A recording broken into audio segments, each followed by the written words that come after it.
and welcome back to another episode of OHKO, a Pokémon VGC podcast. A lot to talk about this week, of course, with a very special guest. But first, you're stuck with us two as we intro the episode while we're waiting. Sarah Dawn, Joe Brown here. Around, thank you for holding the fort down. There's been some exciting episodes coming out. Yeah, welcome back, Sierra. In your time away, we had a massive YouTuber Pokémon. You know, we had Ugarte, we had Lorsi, we had our Milwaukee champion Andrew Ding as well. It's been a couple bangers, but the chat or the viewers, they want to know, what have you been up to? They missed you. Well, Leon, he's also here. Yeah, for the audio listeners, the cat came along just by for the intro. But yeah, no, I went back west to visit my family straight after Milwaukee. My sister went into labor while I was about to catch my flight from Milwaukee home. And it's the first baby of the family. So I had to go see my sister and my little baby nephew. So then, yeah, I was out there visiting for a bit. So that's why I haven't been around. But I am home now. And yeah, excited for everything. It was a nice visit too. Like, the baby's so small. Like, babies are tiny. They're so tiny. They're tiny. So yeah, I got him a Pikachu. Me and Joe Brown went running around at Milwaukee to try and find like the perfect Pikachu. Got it right, by the way. They loved it. So you can tell he's already a Pikachu fan. Just a couple days into life, you know. He doesn't have a choice 100%. Really. With his aunt working for Pokemon, he doesn't have a choice. He literally does not have a choice. This kid is going to like Pokemon whether he wants to or not. That's kind of how I feel with Chip, right? Which also congratulations to Chip and his wife for their second, bringing their second child into the family. And I'm thinking like, okay, the older son's like 3 years older. Like, Chip's kids could be winning seniors and juniors at the same time. You know, like I'm already mapping it out for Chip. Man, we're gonna feel old when like his kids are competing. Like that's crazy. Feel old already, exactly. But we didn't get to really talk about us together. We had OHKO goes Milwaukee. We haven't had the opportunity to say, you know, for the viewers. So I know everyone was excited to see us together. I had a lot of fun. Well, what'd you think of Milwaukee overall as the weekend went? I was so nervous for Milwaukee because the first format of the new regulations. So I'm just like, oh my gosh, like what is going to happen? Especially too with us casting. I was doing analyst, which I'm like, oh my gosh, I'm going to sound so dumb. But no, it was so much fun. I mean, it was so great being able to cast with you again. For the viewers, the reason we don't really get to cast too often together is because we're both primarily play-by-play casters. And so if we cast together, one of us has to swap into the color caster role, which is fine. Joe Brown's done it for years. I'm getting more used to the color casting because I do enjoy it. But primarily, we're both stronger as play-by-plays, so we've been paired up as the main play-by-play. So it was really fun and nice to be able to cast with you again. Like, that's where like a lot of my starting and casting was with you. So that was a lot of fun. That was cool. And the event was really interesting to watch as well. Like, I was kind of worried how it would turn out, but the matches were fun. It was a great time. Yeah, all the way back to NAIC in London in 2022, and we had only done one match together at Worlds in Honolulu, right? So we only had that one match, and then before that, I think it was Vancouver of last year was the last time we were paired together for like a full event. So it'd been like literally over a year since we like fully duoed an event together. So I know the fans are happy. We had James Evans with the OHKO sticker, you know. That was so nice. That was completely unplanned. That was just, you know, James was showing it off into the camera. He didn't even know we were casting that match, so that was awesome. But for all the happy times, we got to dig you a little bit because you had the craziest 24 hours of being a Maple Leafs fan I've ever seen in my life. This was actually hilarious following on social media, Sierra. You have to let the people know the whole saga, because reading like the 4 consecutive tweets was like the funniest moment of my day, honestly. Yeah. So for anyone who is not a sports fan and is just here for the interview with Larvesta, to skip like 2 minutes. But if you want to hear the absolute tragedy I've been through. So Canadian, right? Obviously hockey pilled. I don't have cable and I just don't really have the time. So I have not followed hockey in a long time, but I grew up West Coast Canada, right? So Canucks is my team, which means we went through a couple weeks ago the Canada, this is how we hate every other like province type thing. Yeah. The same thing goes for the hockey teams, except for the fact that you just hate every other team. But more so, you'll also like you mostly hate the Canadians and the Maple Leafs if you're a West Coast. Screw those two teams. That's the They Yankees and Red Sox for Americans who don't follow hockey. The Canadians and the Maple Leafs. It literally just it doesn't matter anything else. Like you cheer for the Canucks, you hate every other team. Mostly the Maple Leafs and the Canadians, right? So growing up on the West Coast, I've never gone to an NHL game before in my life, except for maybe as a baby with my parents. Not like I'm going to remember. But I've lived in Ontario for I think like 7 years now. And I'm finally like, you know what? Being a hater in life maybe just isn't all what it's cut out to be. Instead of spending all of this time hating, I could just try and get on board. So Your I had a optimism layover. got punished. Oh yeah, I'm a bigger hater than ever now. But I end up getting back from West Coast from visiting my family, and with the timing of like flight, everything, like probably wouldn't make the train back. And I'm like, you know what? I'm just going to randomly stay a night here in Toronto, and the Leafs are playing Game 5 tonight. The series is 2-2. Let's go. Like playing against the Panthers, like let's go. Like why not? It'll be my first NHL game. And I've lived in Ontario for 7 years now. And I went the full I went the whole 10 yards. I was like, you know what? Like I've nothing to wear. I'm gonna go buy a jersey too. Like screw it. Like I'm fully signing on for this experience. So I buy a ticket to a freaking Stanley Cup match. I get a jersey. They're sitting there, and like the Leafs just sucked. Like not even just like normal, just like levels of suckage. Like it was actually terrible. Like first period sucked. It did not look like they knew how to play hockey. Like I've seen enough hockey in my life. It's like they've forgotten how to play. And then the second period was just like the worst like gong show I've ever seen in my life. We just got destroyed. And it was so bad that like third period, but like even during the second period, lots of people were walking out. Oh yeah, crazy. That was actually on social media too, because they're like, "This is disrespectful." But like the Leafs lost 1-6. Yeah, you're losing 6-1. Like, yeah, it was crazy. Too. And like I think it was at the end of the second, it was like 0-5 or something. Like it was crazy. There was like this kid must have been like 10 years old at the end of the row that was like yelling swears at the team, and like the adults around, like the others were like teaching him like things like this is what you should say. Like everyone was leaving. Like at one point, because the Blue Jays, the baseball team for Toronto, which if you want to know about the Canadian, do we like the Blue Jays or not? We don't really have another team. Everyone loves the Blue Jays. Yeah. You know, West Coast, you love the Blue Jays. Like that is simple, right? But at some point, instead of like, let's go Leaves, everyone starts chanting, let's go Blue Jays, or like stuff like that, which was crazy. So yeah, there was a little like live Twitter updates as I got to go through that entire experience as my first NHL game, which was the worst game of all time. Literally, just like the photo of you in the Maple Leafs jersey, and you're like, oh, let's go Maple Leafs, or whatever it was, into the quote retweet, selling Maple Leafs jersey lightly used. It was just so, like 3 hours later. It was just so funny to me. Yeah, it was. It was crazy. It was a time. It was a time. But you know what else? It's time. It's time to stop wasting everyone else's time, because they want to know. We got a big guest here on the pod this week, Michael Kelsch. We don't want to waste any more time, so we're going to go transition right into that interview right now. And here he is, the legend himself, Michael Kelsch, finally on the OHKO podcast. Probably, if not the most requested guest for the podcast over the last couple of years. Michael, thank you so much for joining us. Congratulations on your win. Your win in Utrecht. How are you feeling right now?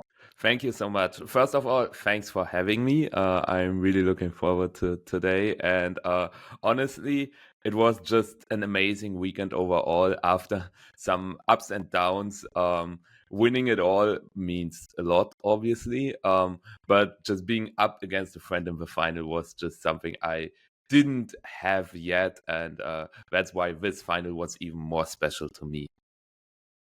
There is so much to talk about with your journey, that event, the fact that this is the second event you've won this season. But the most burning question I've had for you for a bit that I have to ask is I've heard so many different pronunciations of your name through official channels. And like, I gotta know. I've heard Michael, I've heard Mikael, I've heard Michelle. I gotta know which one is like the proper one, which one you prefer.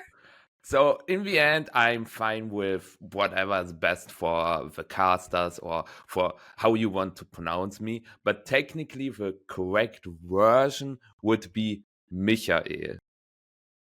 So the soft like Yeah, CH Exactly. But Michael. it's super hard to do. I'm a novice, and I know people named Michael. I can get that down. That's in English. That's easy, Yeah, people always try, and I appreciate the sentiment.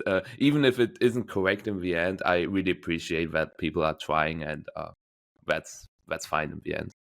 See if I got it. Michael?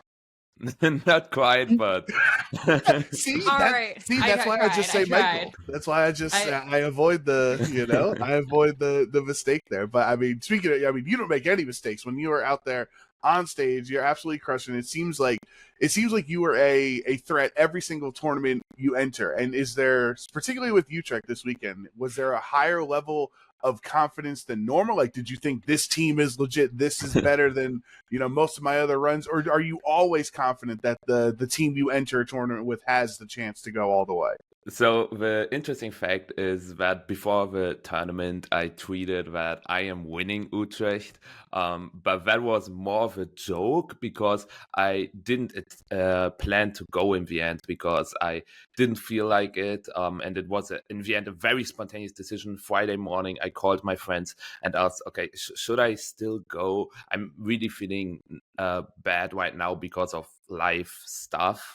But then I thought, okay, this is a good chance to get a break and take some time off with my friends. And that's why I went in the end. And in every tournament I go, I do not try to use a solid team that can get me a 7-4, maybe an 8-3, a solid day 2 record. I try to aim high, and that's why I try to go for meta calls. Like with full speed Incineroar that I use, for example, we will probably get to that later as well. It was not something that is super consistent, but a perfect meta call, and that's why I always try, even if it can go very bad as well, it can also go up to the first place. So I try to win, but I know that there are some risks there as well. Well, I really hope that life stuff is getting better for you. I want to talk about then getting ready for this event, the fact that you didn't think that you were going at first, and then how much work or like how the preparation with the team. Is this a team that you were working on for a little bit, so like you had the comfort there, or is it kind of something where you're looking at everything else going on and you're just like, this is just going to be the call and just to get that right?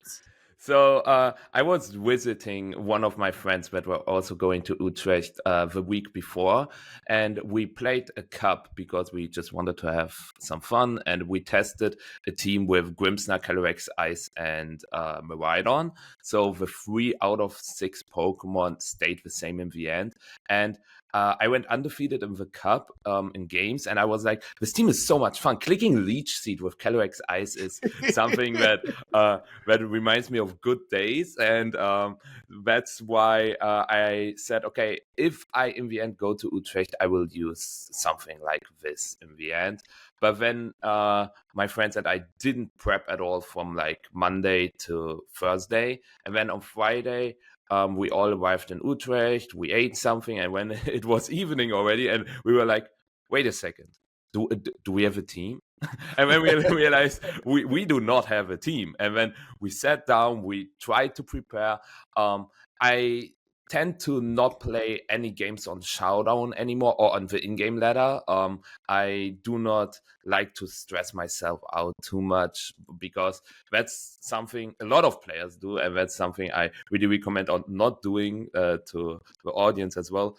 do not try to get some last second games in on something like the ladder or another place, even with your friends, because if you realize, oh, I'm losing and I'm losing again, then you are starting to doubt yourself, and that's not something you want to do right before the tournament. And that's why we just tried to talk everything through. And so we had a 3-hour session, and then we locked our teams at midnight on Friday without technically any practice, but it worked out pretty well. So I'm happy with that.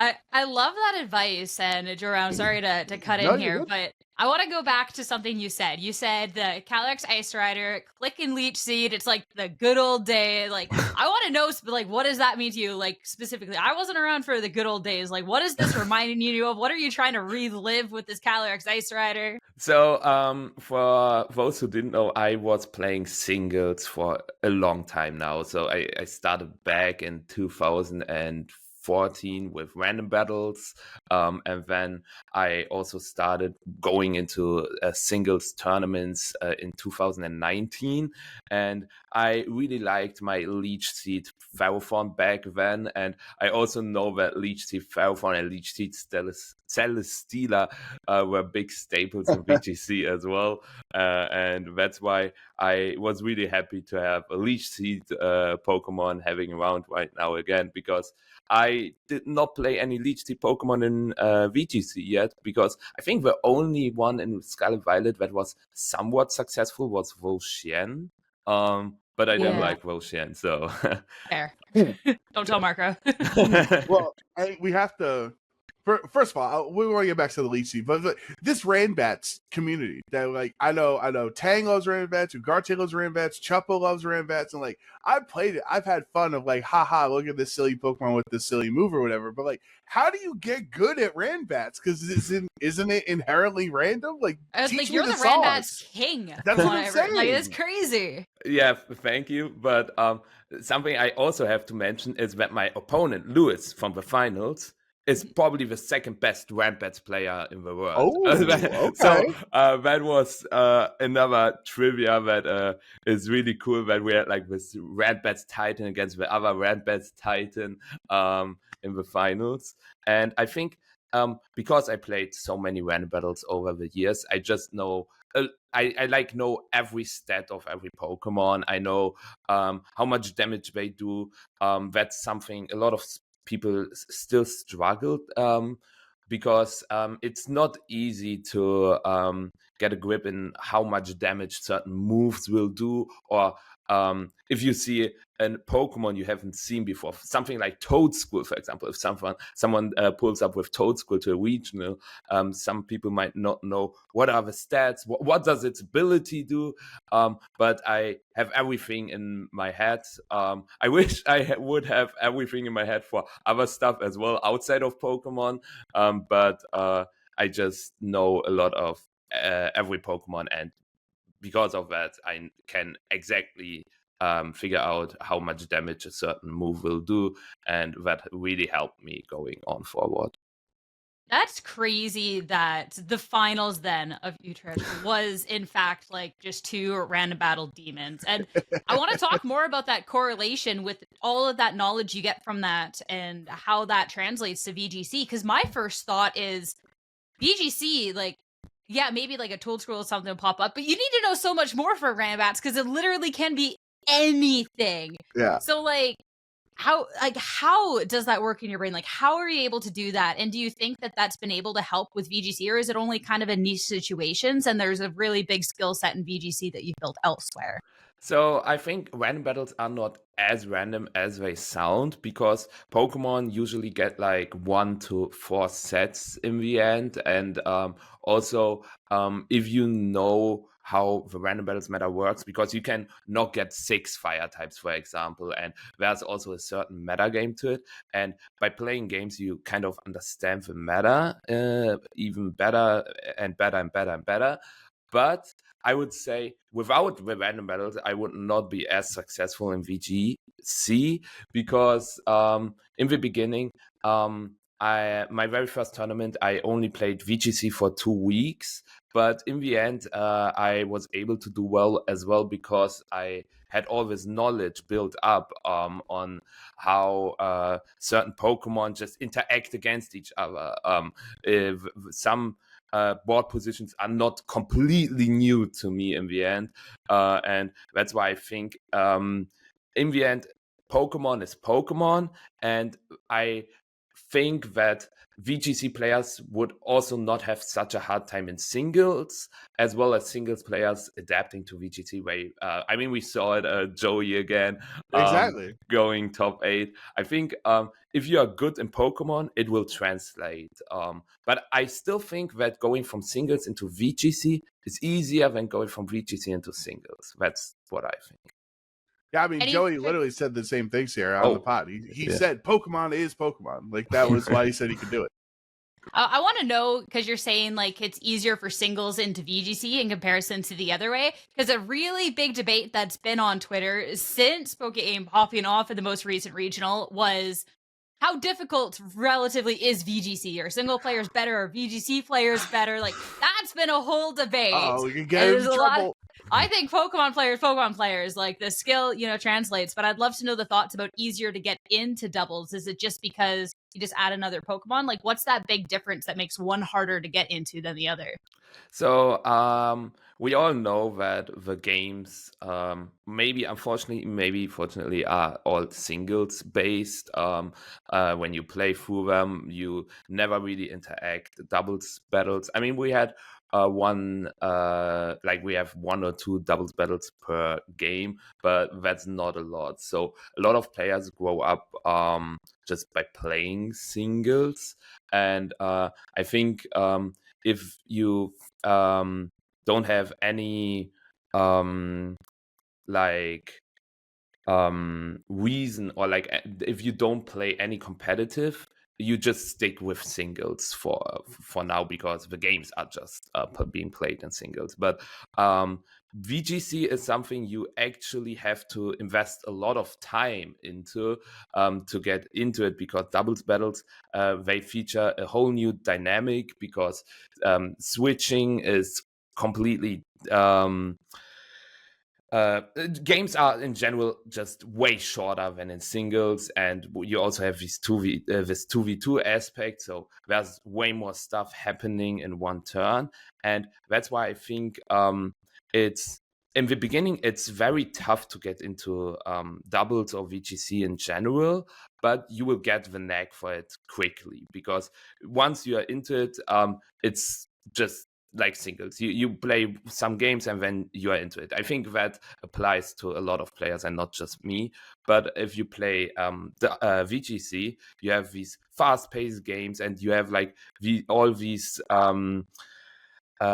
multiple options you can choose from. And then if you switch to singles, the games are more often way longer, and you also have to know how to use all your resources. In VGC, you also play 4v4, in singles 6v6, or depends on what you count as a singles format. There's also the 3v3 ladder, obviously. But I think the main reason why switching to VGC is easier is that the translation from playing long games to shorter games is just easier from shorter games to longer games. Michael, we got to get into this team here. We have to talk, because it seems very successful pairing these two Pokemon that you would think wouldn't work together since they're so far apart in speed. But Calyrex Ice and Miraidon, you won it this weekend. The Santiago Regional Championship, from Max Morales, was also the Ice Rider and Miraidon. And,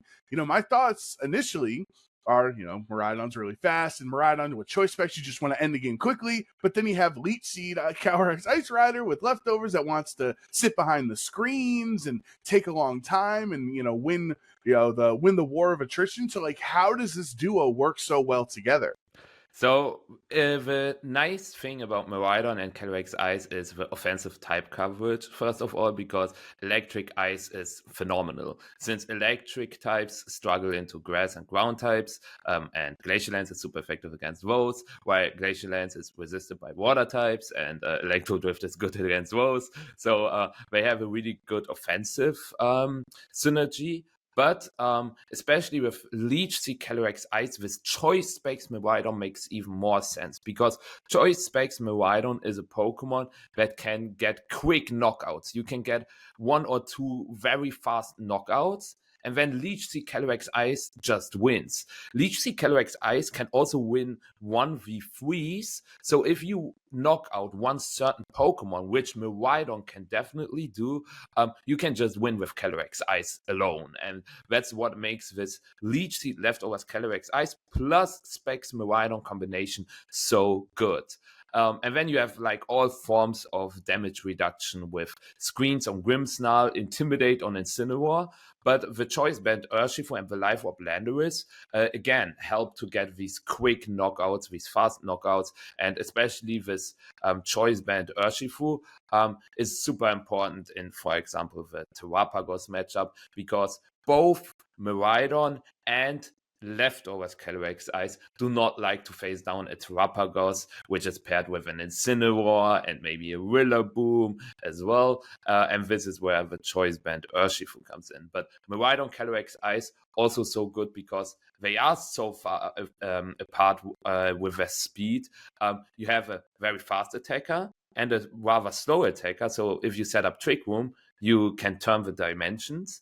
And the opponent, if they have something that is in between Miraidon and Calyrex Ice, they can never be the fastest. They will always move second or third, and that is pretty cool. I want to talk more about the Calyrex Ice Rider, because still, this Leech Seed is just like mind-blowing to me too, especially too since you have to forego a single target move to have it, where we are in a meta where there is a lot of wide guard Pokemon out there, specifically too when you do have the double restrict and you have the Zamazenta. So I want to know, is just that inherent strength of Leech Seed and that survivability just so strong it's completely okay? Or was there kind of times during the tournament where it was like, man, I kind of wish I had a high horsepower here to really just kind of get through this last target?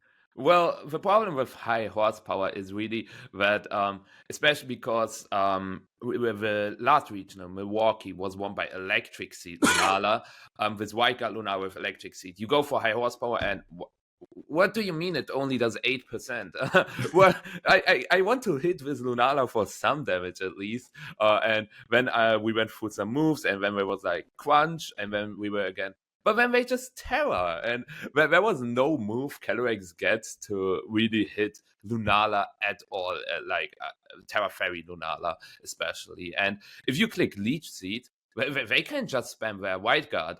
You just Leech Seed by other Pokemon as well, and then you can even click Glacial Lance on the White Guard because they do not do any damage to you, and they are forced to either switch out at some point or to play very, very weird to get out of this Leech Seed position. And that's why this Calyrex Ice set is way better than the high horsepower set in the current meta, I think, because it beats the Lunala, it beats the Zamazenta, because also Zamazenta only takes 20% from high horsepower, especially if all those Pokemon are paired with Incineroar. You have to run the Clear Amulet, and Clear Amulet is a good item, but especially with Screens, having this recovery with Leftovers is just so nice. I think my Calyrex Ice together with Leech Seed and Leftovers probably recovered over 5,000% of HP across the entire weekend. So really, really valuable combination of tools.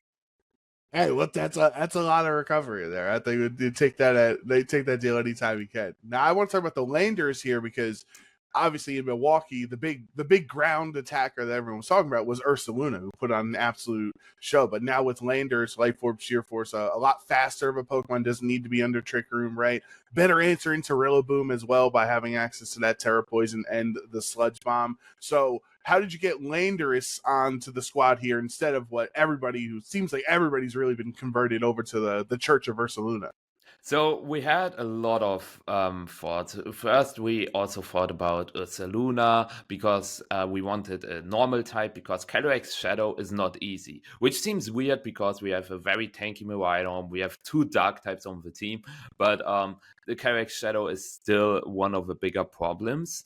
But what was even a bigger problem was the regional winning team from Milwaukee. And this is where Landorus can be way better because it gets taunt. Ursaluna also gets taunt, but Ursaluna, the problem with that one was that it was threatened by way more KOs than the Landorus, because we played a very defensive Landorus. We survived choice specs Draco Meteor from Miraidon behind Light Screen, or an Assault Vest or choice Scarf boosted Draco Meteor. So with Landorus can actually take on all the Miraidon, which is super important for this team because, as you can see, we have 3 fairy weaknesses, no resistances. So Miraidon just clicks Terra Fairy Dazzling Gleam through our entire team, and that is not good. And this is where Terra Poison Sludge Bomb can also help out again. And this Landorus can also help against Incineroar Rillaboom stuff again because it hits both these Pokemon for super effective damage.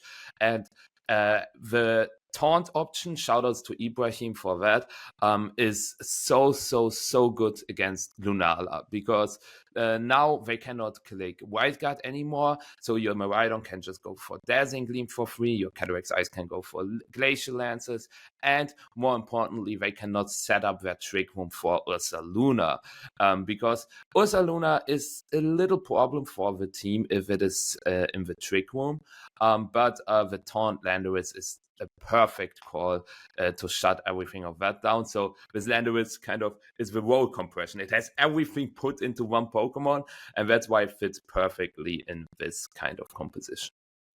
Something I find interesting with how you've talked about the team is some of the calcs that you've talked about has been, okay, behind Light Screen or after Reflect and like that, how Grimmsnarl is able to just like make sure your Pokemon have that survivability. But correct me if I'm wrong, because I was half asleep watching the regional stream over the weekend. Did you not say that you kind of didn't like the Grimmsnarl on the team, or that it didn't feel that valuable, but then we saw it in the finals and there's all this talk now? Yeah, so I never really brought Grimmsnarl to any games. I just remember I brought it in one game in day 1 and I lost that game. So that was it. And in day 2, I only brought it to 2 games and then in the finals, obviously. So Grimmsnarl is something I was really disappointed with in the end. I think a Whimsicott on that slot could work as well because when you have a nice Tailwind mode as well, Tailwind and Thunder Wave both are good kind of speed controls, and Reflect is something we, or at least I, did not really press that often. I clicked it in the finals twice, I think, but I wish I clicked T-Wave instead of Reflect in both turns. But I think a Whimsicott with Anchor can give you more options into Calyrex Shadow Rider, for example, because you still have a Light Screen, but with a Cover Cloak, you can have another Fake Out immunity, because that's another problem with the team. Fake Out, you have no Farigiraf, you have no Ghost type. Yes, you have a Terra Ghost on the Urshifu, but you don't want to commit Terra Ghost every time you see Fake Out. And that's why it was so important to run with max speed in Incineroar as well. But yeah, that's all I can say about Grimmsnarl. I'm really disappointed. Definitely the weakest link. I was not able to do any yellow magic with Thunder Wave. And also my friends told me I bought Grimmsnarl and then I got crit, I got Flare Blitz burned, I got I think screens tend to be very good in a double restricted meta, but you always fight against crits and stuff like that. So something to keep in mind, because your games are usually longer because of the screens, which makes the option to get crit way higher.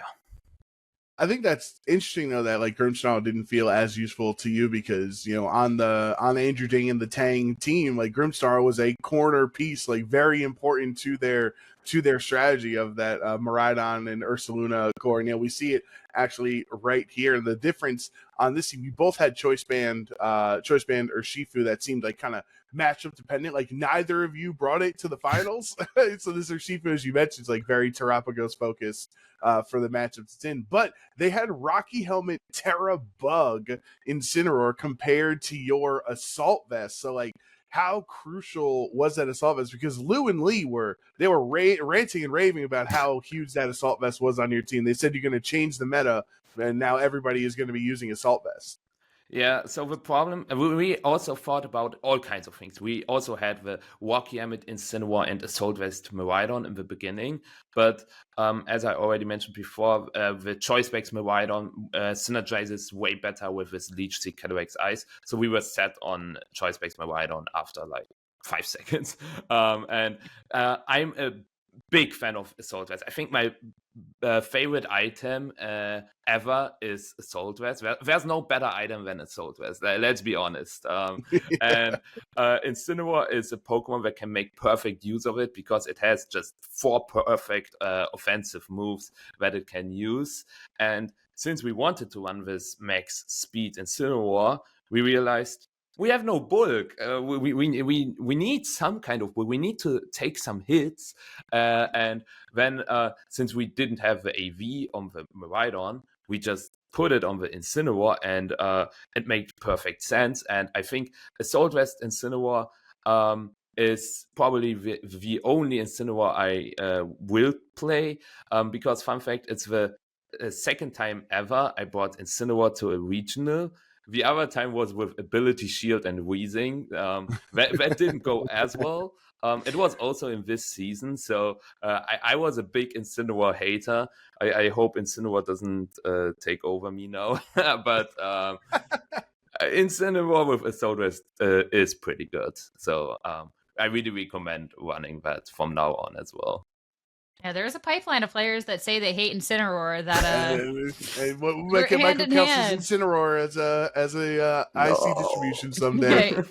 Better watch out, but I want to start talking about this finals, because you had mentioned too that this was a cool finals for you because it was the first time that you had gone against a good friend in the finals. And I want to know, first off, a little bit more about that, if you kind of had worked with him beforehand, if you knew what he was running, and just about this team in general. Because when I look at this team, this is just like the good stuff. You have some of the strongest non-restricteds with the Incineroar, Rillaboom, Urshi, and then the Calyrex Shadow Rider and the Zamazenta were like the pair. EU staple. Yeah. Yeah, and it's like the pair that, like, as soon as this format's announced, it's like taken over.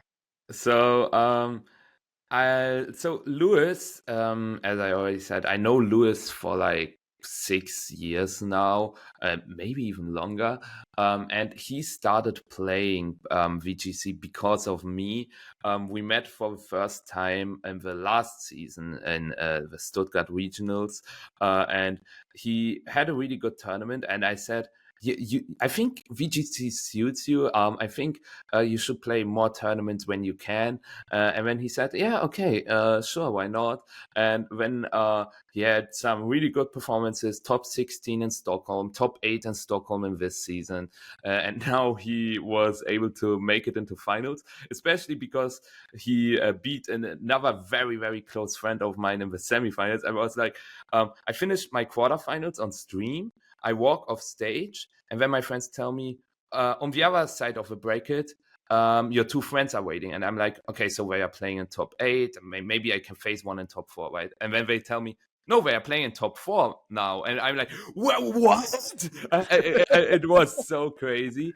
And I already knew what he was going to use because we talked a little bit before. We were in the same hotel. I didn't know his EVs, but his team I was very well aware of.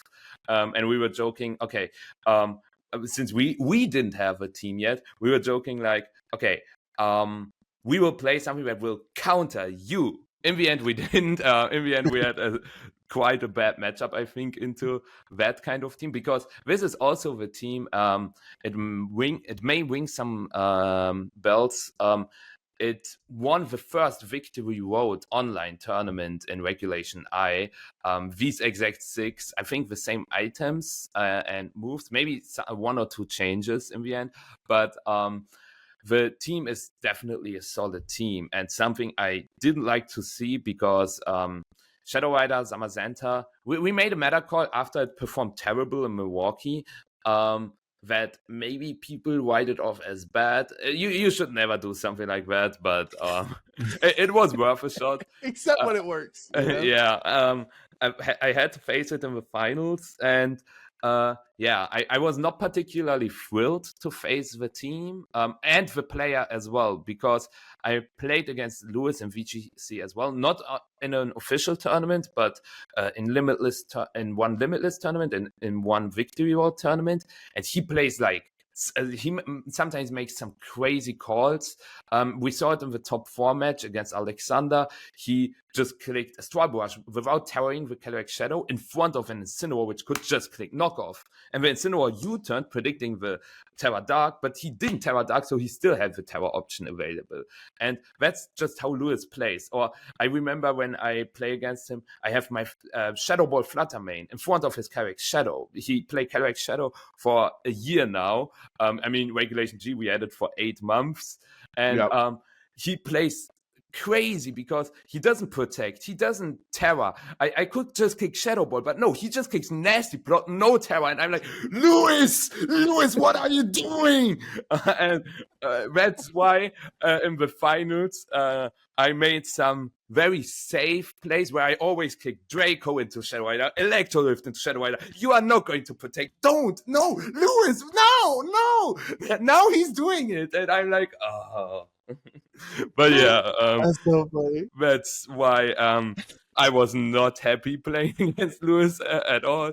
And he also played very, very well in the finals. But in the end, I'm happy that we were able to showcase a nail biter, a nice finals, a long finals. Unfortunately, we don't talk about the game too. And yeah, I was just about to. Long except for game 2 was, it had a bit of a double restricted feel, over on turn 1 just a little bit, but you did bring in that series, and I'm sure multiple times, like, you had the confidence to only bring 1 restricted in the matchup because, sometimes it can be difficult, especially for this Cali Ice in front of the wide guard on Zamazenta. So when do you decide? 'Cause I think that's hard for a lot of maybe, entry level players or people trying to get better, like, to say, well, I have access to 2 restrictions, so why would I not bring them? Like, when do you make that decision that, like, I am comfortable winning this game with only 1 restricted out of my 4 Pokemon? So in the end, it depends on the restricteds you choose, I think, because something like Miraidon, for example. I think Miraidon is a Pokemon you can technically bring to almost any game. It will always do something. But you need to figure out what your opponent has what are the tools your opponent has as well. And then it's even some non-restricted can play like restricted. That's what I've been saying for some weeks now. And Ursaluna, Incineroar, even Screens itself, Grimmsnarl. I'm not a big fan of Grimmsnarl, but hey, they can just feel like another restricted, and that's why you are not forced to always bring both restricteds, especially if one of your restricteds doesn't match up well into the opponent's team. Then you can still try, but it will get way harder if you you can just keep it behind and use another better Pokemon instead. I'm really curious if there was ever someone who benched both restricteds. I think that's something that never happened, but not totally unheard of, I guess. But yeah, I think really assessing the opponent's team and assessing what the best tools of someone else's teams are is something that is obviously not easy, but it comes with practice. And if you know how your team works, you know what to bring in certain matchups. I want to start talking about like the rest of the tournament, not just for you, but what we gotten to see throughout the meta so far, because we're still really early on in the meta, right? So I'm going to give me half a second with my 1.5 million tabs open. the actual right one. Oh my goodness. There's a lot of stuff we have to talk about, okay, guys? But this is looking at the top cut. So there's you, winner, the team. But I feel like something that's quite interesting is there is a couple of, maybe depends on how you feel about it, maybe like red flags about the format, the fact that there's a lot of Miraidon here. But beyond that, like looking at the Pokemon scope, like so far, this meta is still kind of everywhere, minus the big electric dragon. I'm missing some Koraidon over there, but there's not a single Koraidon in Top Cut. not It even go all in the way top down 32. to 20 to top 21 or whatever. Yeah. Well, Yeah. But it's interesting because Koraidon won in what was it, in Melbourne, I think, was it? So yeah, the best Koraidon was like 41st. Yeah. There was a Groudon that outplaced the Wow. highest Koraidon. That is, yeah, that's a fall from grace. Yeah. Crazy. And like everything else is placing too. So let's take a moment to talk about just like the meta in general. We got Ho-Oh in 5th. We got more Miraidon up here. We do get a Zacian Kyogre, which I'm always torn on how I feel about that. But and then a Kyogre Zamazenta too. But how do we feel just about like this top cut and all the different restricted pairings that we get to see here, and even some of the Pokemon? Because like, all right, there's a Serena. Like, there's an Entei. Yeah, Porygon 2 was something I was not expecting. Or like multiple. It's 11th.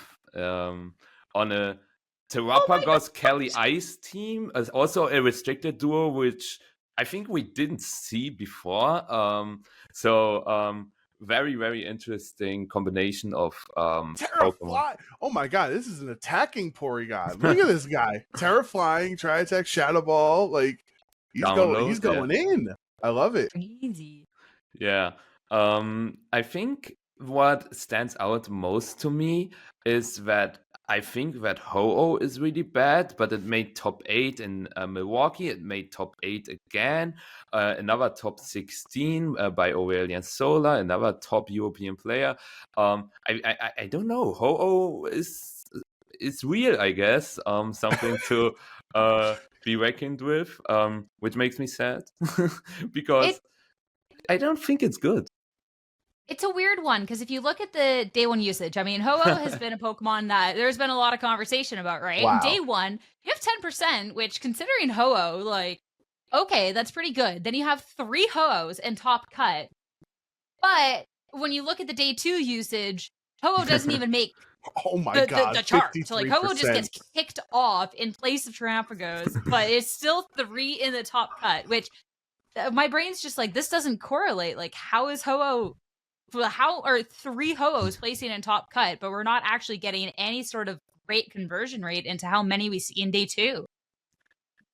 Yeah, that's a pretty good question. I think Ho-Oh has some pretty good and pretty bad matchups. I think the biggest problem for Ho-Oh is just that Miraidon is always threatening it and it doesn't do much back. And as we can see, the Miraidon usage, it's a little high. Yeah, it's very high with almost 53%.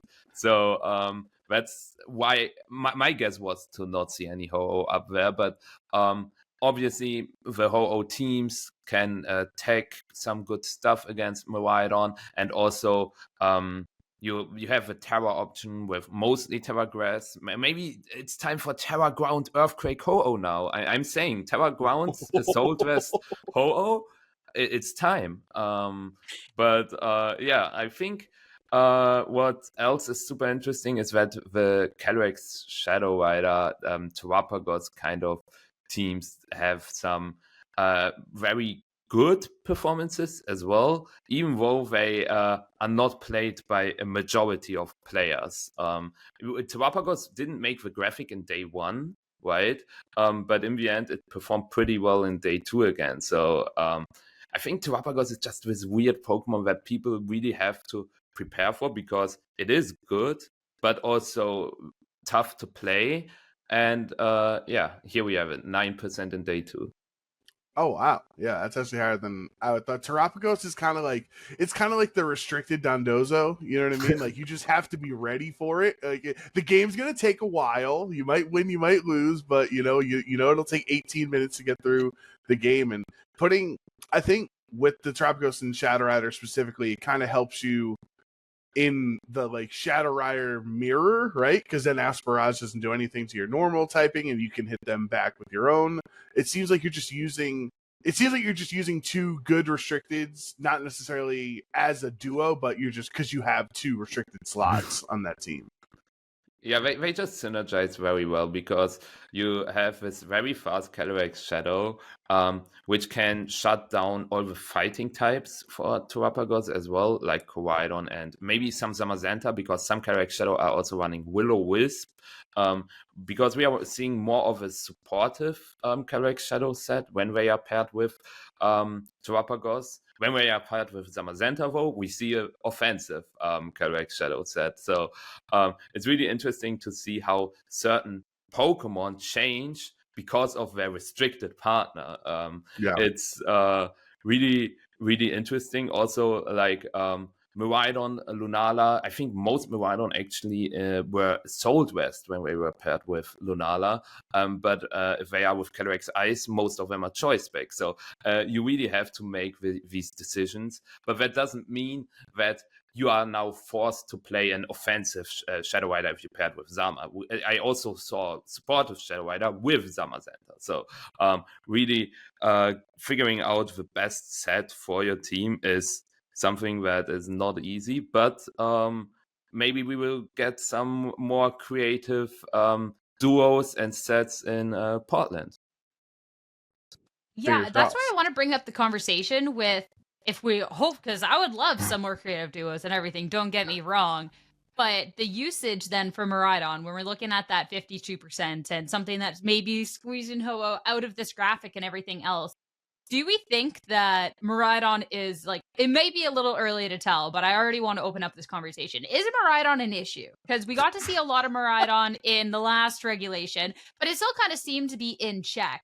At 52.8 for day 2, and like 43 for day 1 is really, really high. Because like my first thought when we're still having a top cut that seems relatively diverse is that it's not really an issue, but this is already quite a bit higher than from Milwaukee. So at what point is it too far? And or is Milwaukee there already? had 7 of top 8 had a Miraidon on their team in Milwaukee. Now the rest of the cut was different, but specifically top 8 was very Miraidon filled.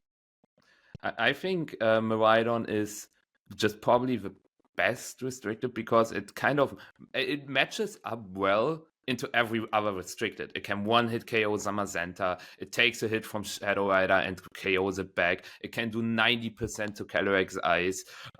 It can Volt Switch against Terapagos for 30% through the Terra Shell. It is good into Ho-Oh. It is good into Kyogre. The list keeps going and going. I think Miraidon is just a restricted that isn't just good against other restricteds, but it also enables some of the partners. It can enable the Quark Drive from Iron Bundle, Iron Treads, Iron Hands. We saw all of them doing pretty well already, but also something like shutting down Spore from Bubonnet and Amoonguss is also helpful for some of the Pokemon. So yeah, Miraidon just has this package that makes it so incredibly good. I do not expect Miraidon to win everything, especially now that people start to figure out how to use certain things to shut down Miraidon. There will never be a point where Miraidon will be bad, but I think it will not get to over 60% of usage in either day 1 or day 2. You say it doesn't win everything, but it did do a lot of winning over the past weekend. Like looking at the Santiago regionals, we got that Miraidon and Cali Ice pair again, and Grimmsnarl, but a couple of different pieces. So I want to take a moment to talk a little bit about this team, and we can go back to the Raichu in the room, which is hilarious. I love that, but oh my gosh! But talking about this team, it's cool because we get to see the same restricted pairing as you. We also do get to see the Leech Seed on the Calyrex Ice Rider as well. But then very different pieces to kind of round all of that out. You get the Volcarona with the Tailwind, which is really cool. The Ursaluna instead of your Landorus. So I'd love to know your opinion on Max Morales' team here. I really like the Volcarona slot because Zamazenta is a Pokemon that can be threatening to Kelly Ice, Miraidon, Grimmsnarl, especially if the Zamazenta, for example, is paired with a Chi and Pao. But that's where Volcarona can definitely help out. So I'm a big fan of that. Redirection is also never bad. I mean, we saw Calyrex Ice, Miraidon, Grimmsnarl, I think top 8 as well in Milwaukee with a setup Volcarona, but I'm a big fan of a supportive one instead. Also, Iron Hands, you are never wrong with Iron Hands on Kelly Ice and Miraidon. Like, it can work in both.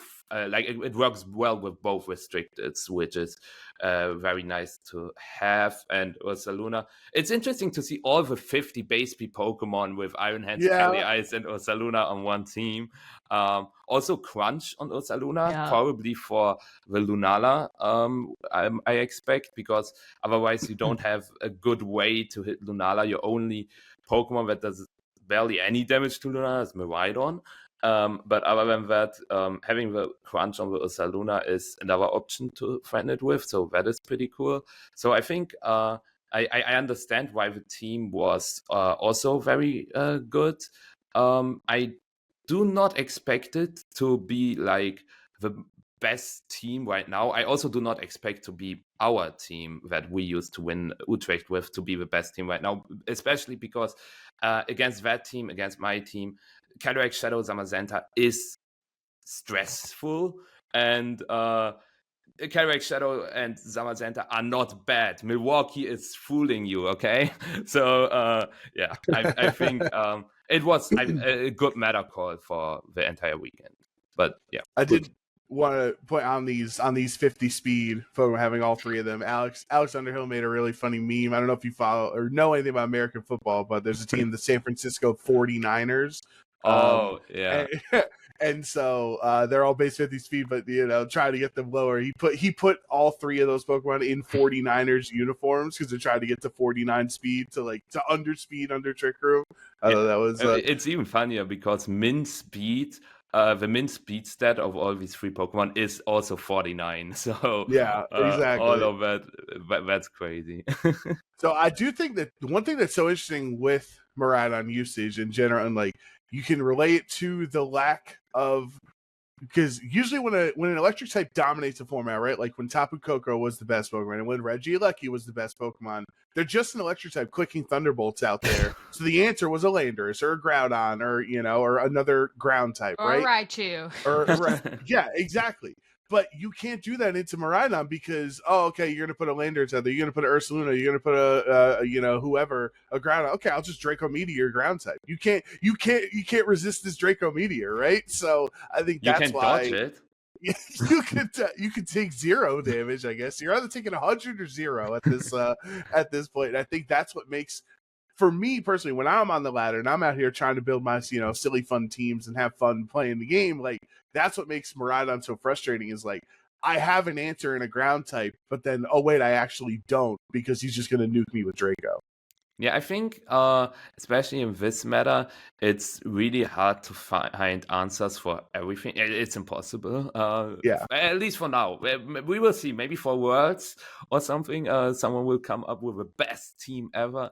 But I think it's about making restrictions where you just say, okay, if they KO me with Draco now, they are locked into Draco, they are -2, they are forced to switch out, and then maybe you can abuse that kind of situation. It's still not easy, but that's what we at least also did with our Landorus. We were like, okay, if they KO our Landorus with Draco Meteor, we just go into our Miraidon and click Terra Fairy Dazzling Gleam. They have to switch out and they are completely off position.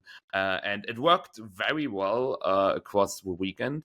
But sometimes it's also really hard to get into certain positions, because when your opponent doesn't kick Draco, they just kick Terra Fairy Dancing Gleam, and they OHKO you with that move as well.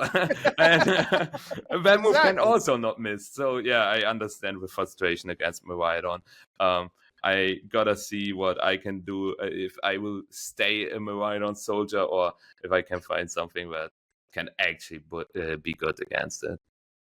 There is one place where Miraidon hasn't completely taken over quite yet, and that is Australia. So before we talk about the actual results of it, I want to pull up the usage, because this was the part that kind of caught me off guard just a little bit in the world. So this is for day 1 usage. So Miraidon, doing Miraidon things. It's going to be at the 44% for day 1. Lunala's sitting there at 34, and notably Calyrex Shadow Rider at 23%. Wait. Something really funny happens here if you look at the day 2 usage. Wait, what? 20%, over 20% increase on Calyrex Shadow Rider to then be the top restricted Pokemon at 47%, and Miraidon down at 36. Like, this is just wild.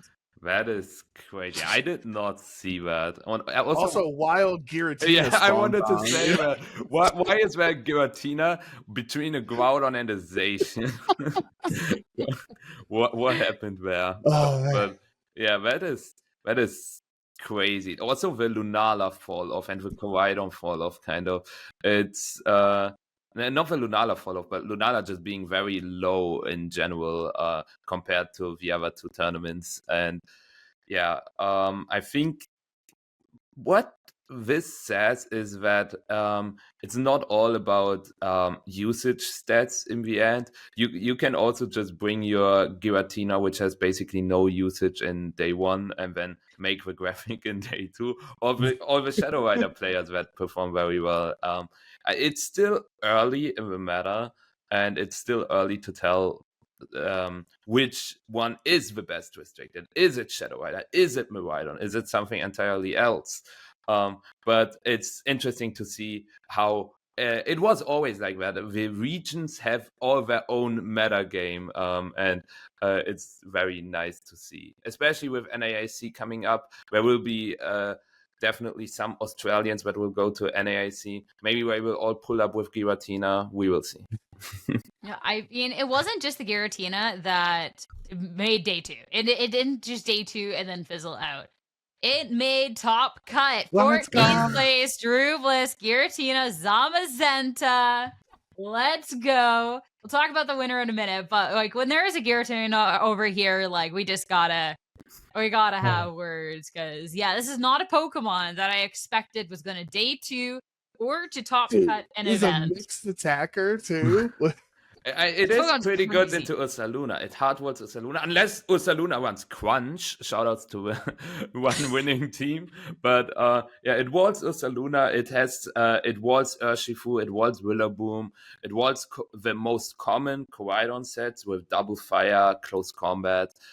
So it has a nice defensive typing, and Levitate is obviously a good ability as well. And a strong priority. Shadow Sneak, I would say, with a greasiest core, probably one-hit KOs Calyrex Shadow Rider. So really, really, I would not call it a good Pokemon because it's one of your restricted slots, but it's a Pokemon which I can see doing well if you face the correct teams as well.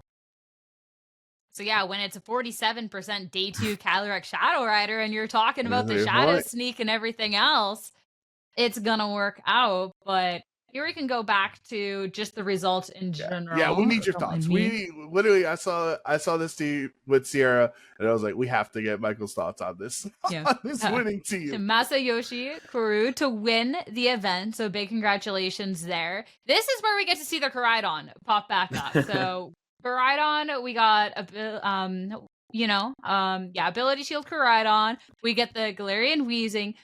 This is the one that Joe Brown is freaking out about. I'm not sharing the tab. This is the one that Joe Brown is freaking out about. Walking Wake with Aqua Jet, of all things. We're in a priority world now. Shadow Sneak, Giratina. We got Aqua Jet, Walking Wake. It makes so much sense, though, because there are so many Focus Sash users with Chiempao and Calyrex Shadow Rider most of the time.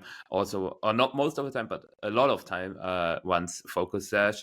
Also, Sturdy, Ogapon Cornerstone, obviously.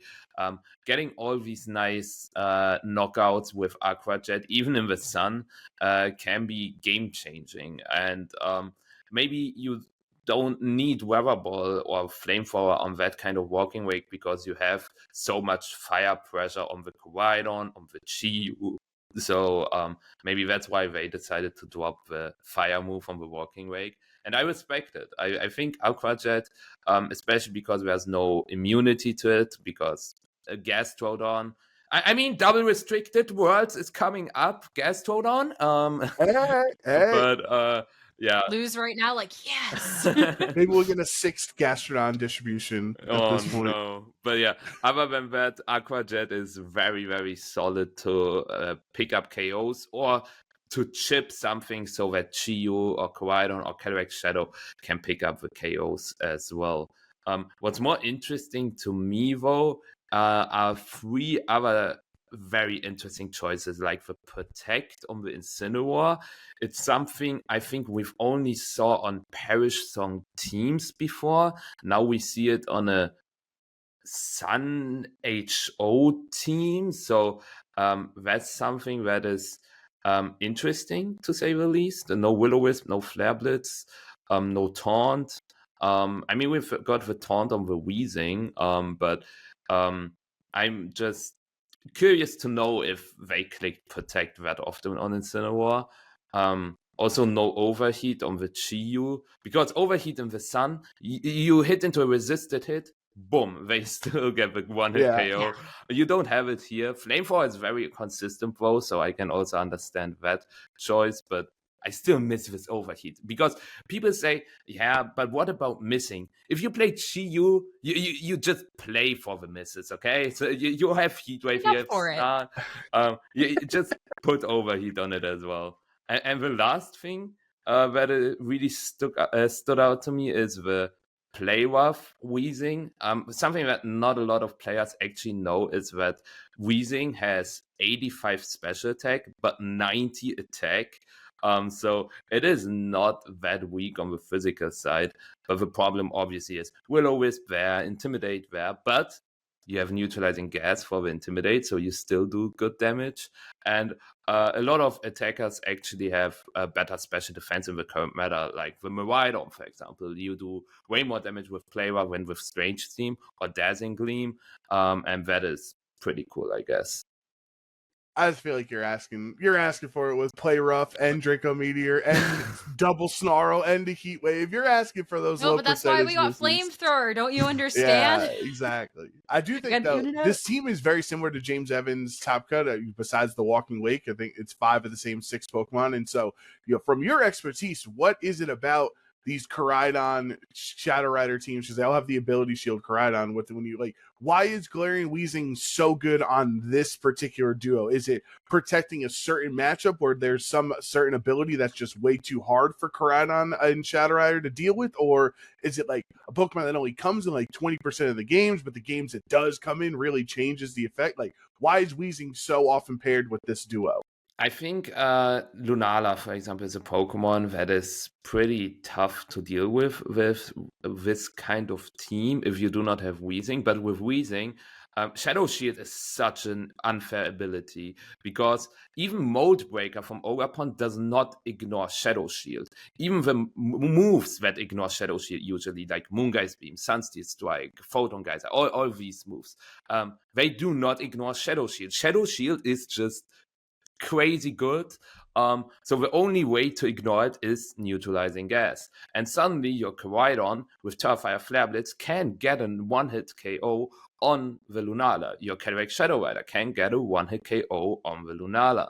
So that is something that is really nice. And also both Koraidon and Calyrex Shadow do not like to fight a Miraidon, which has a field advantage, and Weezing Galar also can deny the kind of terrain, which helps out the entire team as well, because Electro Drift suddenly doesn't do as much damage anymore. Obviously, canceling out Intimidate for your Koraidon is also something you really like to do. And in general, I think neutralizing gas, Weezing, in a meta where I think everything comes and goes with abilities, it can have a place. It's still just a Weezing. That's what I also always say with Pelipper. Pelipper is a Pokemon with 440 base stat total. I think Weezing has a base stat total of not more than 500. So it is not a very good Pokemon itself. But if you can just stay on the field and make sure that the Pokemon next to Weezing can shine because the opponent doesn't have any abilities, it can be worth a shot. For sure. I mean, I tried Weezing myself in Regulation H, and it was good. I think it can work in Regulation I as well. I mean, it already worked, but I'm really curious to see if Weezing will be a meta threat going forward. I do not think so, but you never know. I mean, I think this is a good opportunity to talk about what we think is going to be happening, especially with the last NA regional coming up this weekend for Portland. So over the past weekend, we got to see 2 of the 3 events being won by Miraidon. We've gotten to see a lot of really interesting meta development. So do we think that we're going to go on like kind of the same path? Is it going to be another Miraidon win? Or are we going to see a run back of Milwaukee? Because it's always like that weird point when you get to the tail end of the season as well. Of course, there's a lot of development that can happen in the meta, but are you going to save it for NASC if you really got the sauce? Are you saving it for Worlds, or are we going to see something spicy now? Like, where do we all imagine this is going to go? So I think people still want to win their tournament. So I think saving stuff up is not something. Actually, I would not do that. I can understand why people would do that, because winning NAC and winning Worlds is obviously better than winning a regional. But still, winning a regional, hello, like I would always go with the best team possible into a tournament. And it would be funny because now Miraidon won with Lunala, Miraidon won with Calyrex Ice. What is Miraidon going to win with next? Is it Miraidon plus Mewtwo? Is it Miraidon plus Miraidon? I don't know. Miraidon Giratina? Yeah. Oh, that'll be hype. Oh, don't get my hopes up. I think Miraidon will definitely be in top 8, even top 4. But my big call will be that this will not be a Miraidon tournament. It will also not be a Koraidon tournament. Not a Zamazenta tournament, but I think this tournament now will definitely be a Calyrex Shadow Terrapagos tournament this time. Ooh, okay. I'm intrigued about that because I feel like the most meta developments we've saw in the last format with the Terrapagos was mostly from EU. Because that's where we got the crazy, like, Heatran, Screamtail, like, everything else. Rios, Alex Gomez, yeah, which I think was the best iteration of Terrapagos we've seen. So expecting that NA is going to be the next one to actually really push the envelope with Terrapagos. Okay. I mean, I think that, like, looking at the Miraidon and everything else, like, I'm just, I don't know. I feel like this isn't going to be the one to break it. I feel like it's going to be, like, full steam ahead. Like, it's... What do you think is going to win? Miraidon. I look at the data and I'm like, it's got to be a Miraidon. Like, just simple as that. I feel like as much as I'm hearing everything about the Miraidon and the Calyrex Ice Rider and all why it works, my brain is still like, one Pokemon's fast, one's slow. But I think the versatility of the team is really, really strong. And maybe it was something that NA, we got to see some strong players using it. It didn't show up the best on broadcast, but maybe now that there's been a little bit more cooking and obviously a very proven concept as proven here, maybe we'll get to see that win in NA. What do you think, Joe? See, I'm the most Lunala pilled guy in the business. Okay, I've been speaking for months about how good Lunala is, and I felt so vindicated when it won the first regional because I think it's just the ultimate secondary restricted Pokemon in these duo formats. So I would say if it is, as we saw, 24% of day 2 was Lunala and Miraidon. I think that would be probably my safe bet. I would say either Lunala Miraidon or Lunala Koraidon. Like Lunala's getting on the bike. What about and, Lunala and the third Dawn? The comeback. The Groudon? Yeah. I mean, that would make Rosemary happy. She would be very happy to see Groudon doing well. But let's do some on the fly predictions for Portland. No prep, no anything. I know Kelsch is a good prognosticator, they like to call it, big predictions guy. So we're talking about my Lunala, Kelsch, and Okay. I know you're the biggest Zamazenta guy. We might be beefing right now because you're a big Zamazenta defender, especially back in Reg G. And they're kind of both in that like supportive secondary, but can also take over the game. If there's no ghost types on the other side, you're just clicking body press until GG on Zamazenta. So day 1 usage. Which Pokemon will have a higher day 1 usage, Zamazenta or Lunala? Because you have Zamazenta CSR, but then you also have Lunala Miraidon. So it's not a crazy question to ask.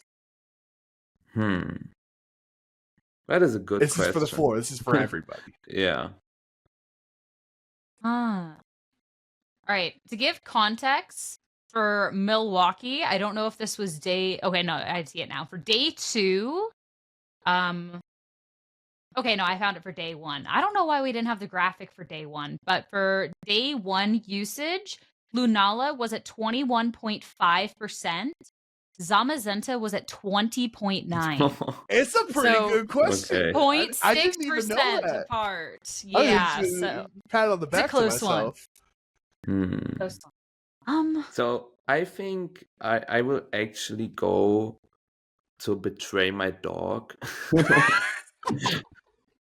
And go with Lunala, just because there's also a new Lunala Miraidon team that popped up with a psychic Lunala that made top 8 in Utrecht, and it's still like the regional winning team from Milwaukee did not perform that well in the other 3 tournaments we've had in the last weekend. But I think if there will be some new innovations, and still it's a team that has a lot of resources, because I know that the Tanks and Carson and Andrew, they made a team report, so it's a team that you can just grab. Well, this is not the case for Shadow Rider Zama, as far as I know. So that's why I'm going with Lunala. All right. Joe Brown, I feel like I know your answer, but I think it's Lunala. As I said, with either Miraidon or Koraidon. Like I do actually expect the Lunala Koraidon to pick up, and I could fall flat on my face. I could be completely wrong, but I think it's got 2 great Sword or Scarlet Violet legendaries that you compare Lunala with right now. So that'd be my choice. So at the core, I think Lunala as well, but I'm not going to be boring and have a clean sweep of predictions. So I will say Zamazenta, but I'm just look back at the results and everything else, and I look at like what compared with Miraidon. I feel like the Miraidon and the Lunala is just so strong. When I look at the, I mean, we've also had Miraidon Zamazenta, top 4 in Utrecht and top 8 in Milwaukee. So it's good. Like Ugarte played the Zamazenta Miraidon with like Grimmsnarl, Iron Hands, Volcarona, and Ditto. And like there's a lot of things I like about the team. I look at the power that was shown with the Lunala Miraidon to bring it the team for it. Like I think it'll be Lunala personally. I hope it's Zama, but I think it's Lunala. Yeah. I think it's Lunala, but I'll say Zamazenta to keep it interesting, just to be the contrarian here. So Sierra, do you have a prediction question on the spot? Anything you can think of for Portland? I thought we were just putting you on the spot. I didn't know we were putting me on the spot too. Let's say all three of us think of one random prediction question. That was mine. All right. My prediction is the Incineroar Day 2 usage, because we actually saw a pretty tame Incineroar usage for Day 2 of Milwaukee. It was 31 Day 1, 33 Day 2. That's pretty normal.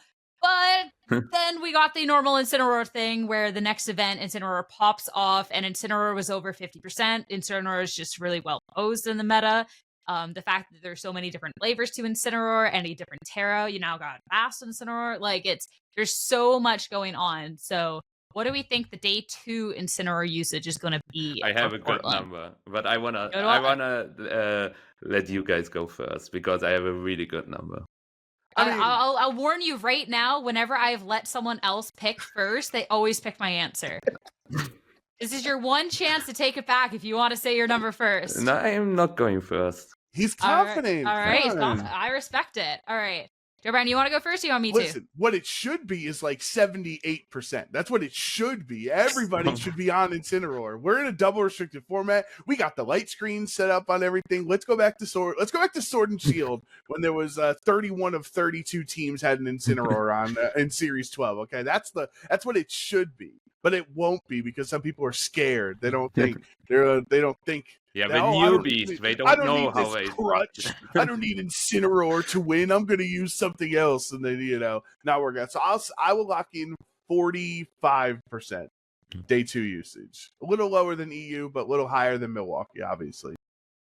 All right. I don't think we're gonna get above 50%, but I think we're gonna get really, really close. So I'm gonna say like 49%. Like we're almost at 50. But I think that when you look at, all right, well, there's also Volcarona that's really strong to you, and they kind of contend for the fire spot, despite the fact that Incineroar doesn't always have the fire type move.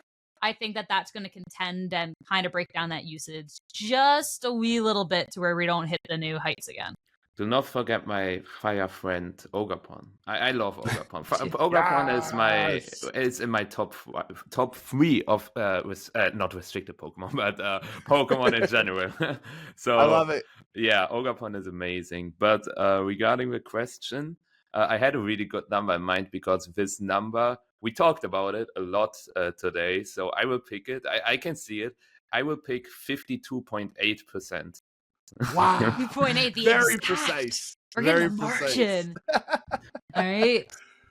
I like like that. it. I like the confidence. I think we're all gonna look silly. Yeah, and it will be like 10% in the end. Yeah, exactly. We're all gonna. I was look saying very the silly. other, like this, the when Ogerpon Wellspring, when that was the conversation of how it pairs up against the Urshifu, and the one event it was like 63% day 2 Wellspring Ogerpon, and then we never had a Pokemon hit that again.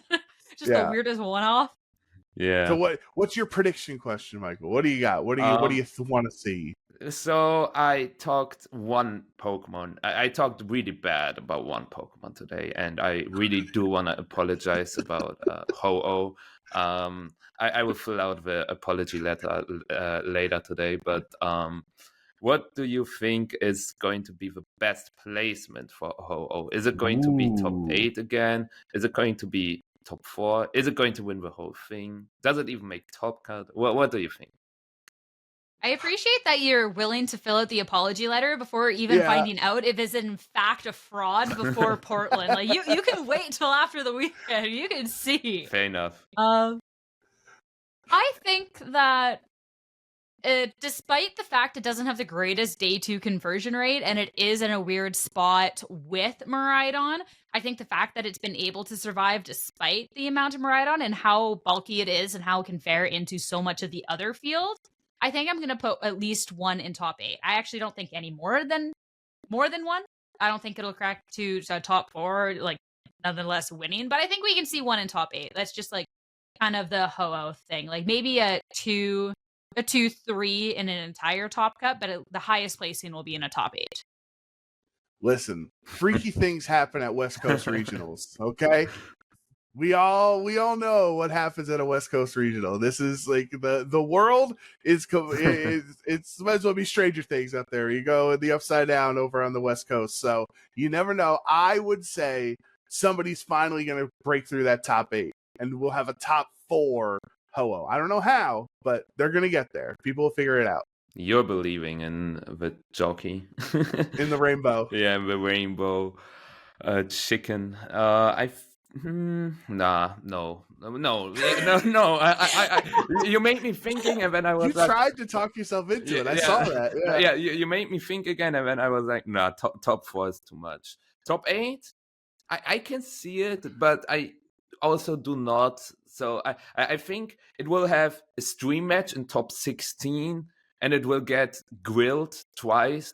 So that's the end of the Ho-Oh. That will be the last Some time. teriyaki sauce on Ho-Oh in top 16. That will be the last time we will see a Ho-Oh on stream until Worlds, because every Ho-Oh doesn't want to make it on stream after getting demolished like that.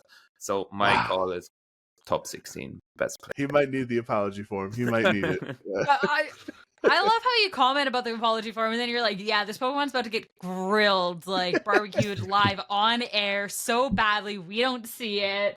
Like, I love it. Man, that is crazy. All right, the last question, the most important question. Joe Brown, you're the one that delivered the question. Do you want to deliver the question? Of course. The most important, which we used to say nobody had ever gotten right in the history of the channel until Justin Karras did predict Wolf for EUIC. So we've only had one person ever with all of these regionals we've done predictions ever confidently and correctly predict who will win the Portland Regional Championships. Okay.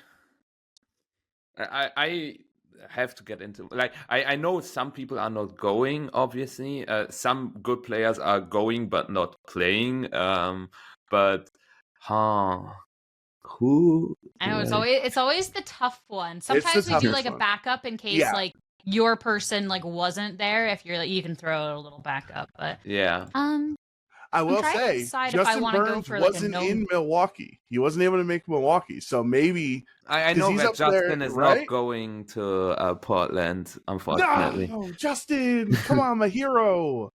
What are we doing here? Does that not feel like prime Justin Burns territory to go out and win Portland right now?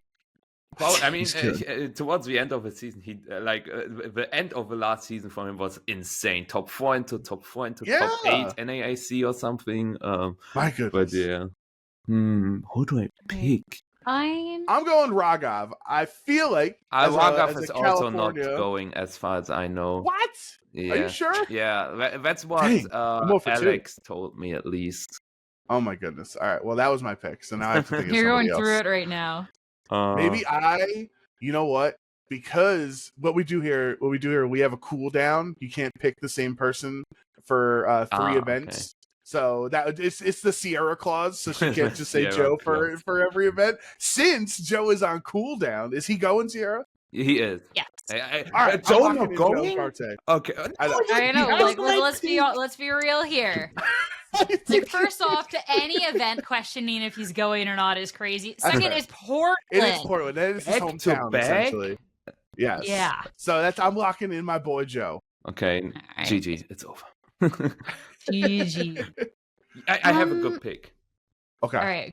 Go for it. Go for it. If you steal my pick, though, I swear I will never steal your pick, because you don't even. Okay, you know how he looks like, but the Europeans and like all the other non-Americans do not know how this person looks like. And this person is top 8 in the NA leaderboard. Has, I think, 3 top cuts across the season. A day 2 in EUIC.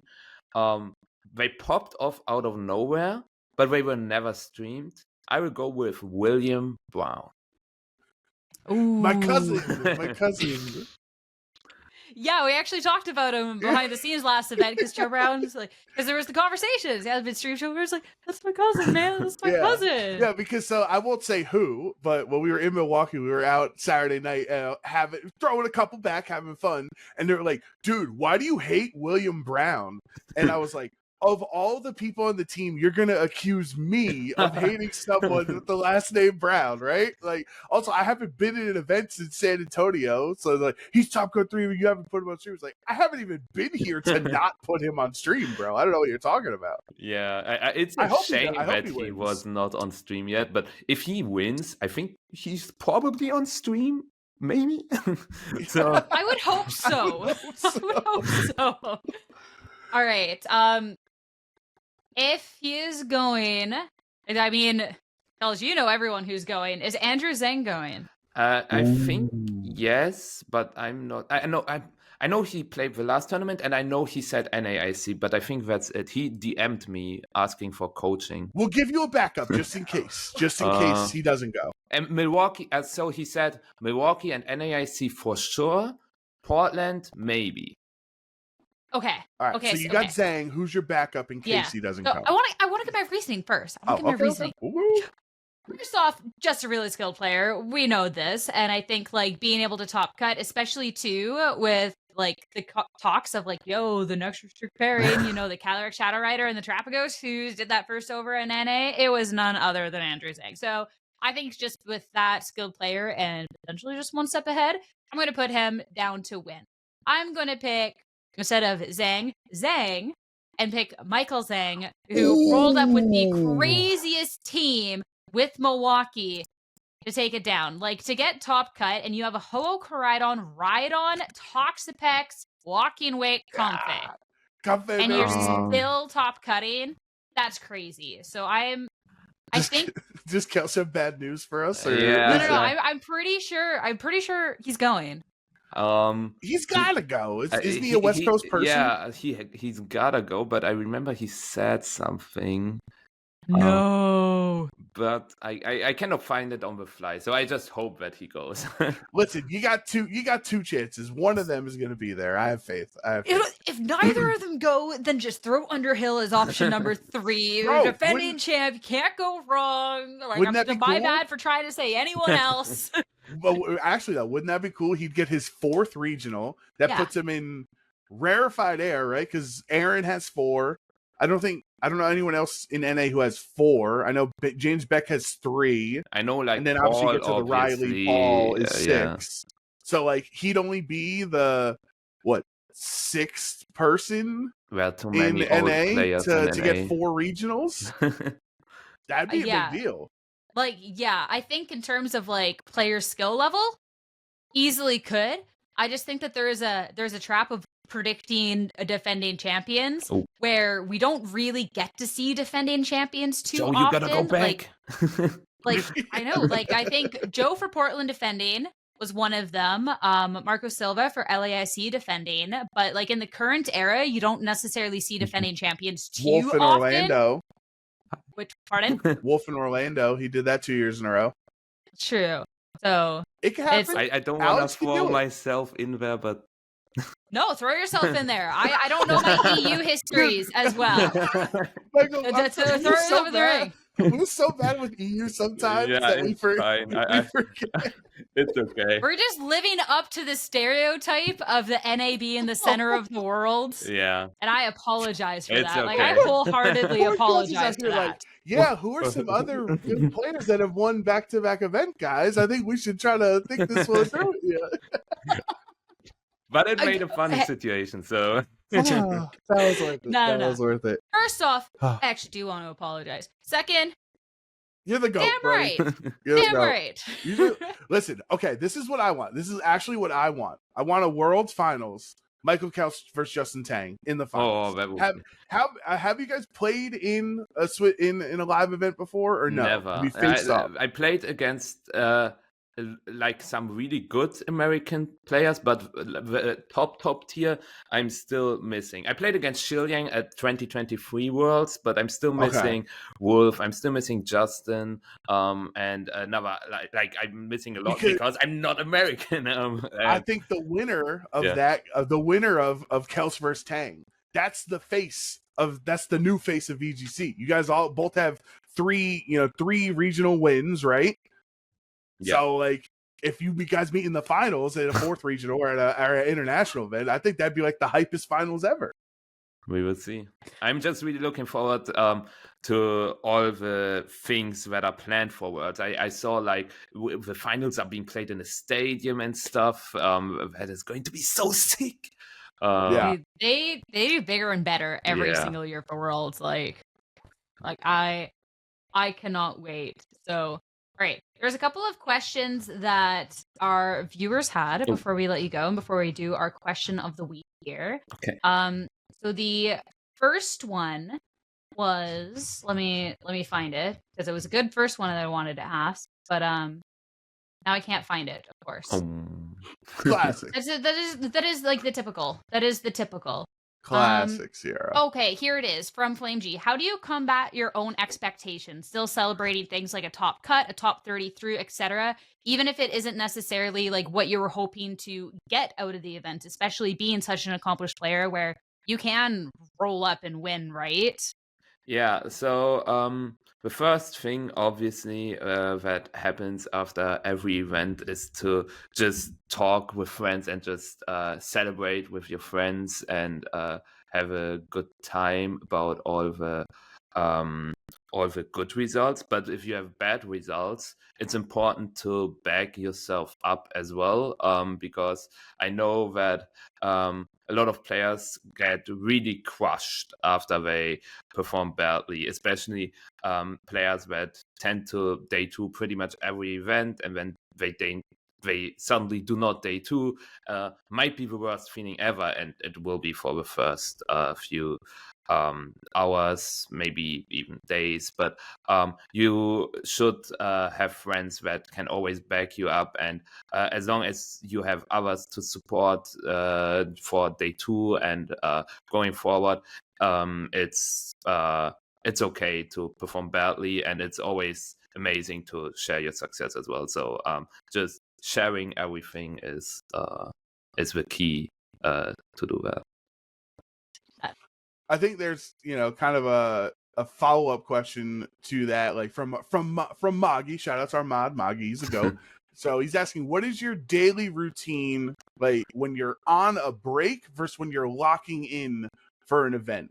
So you can let's say you got 3 weeks until a regional comes out, or even with Utrecht this time around, like, do you just not think about Pokemon at all? You just focus on work and friends and TV shows, and then a week before you lock in, or is it the whole stretch when you know an event you're locking in every day? So it changes a lot. I do not like preparing hard for tournaments. Like I like to prepare hard for tournaments in terms of like I want to prepare well enough.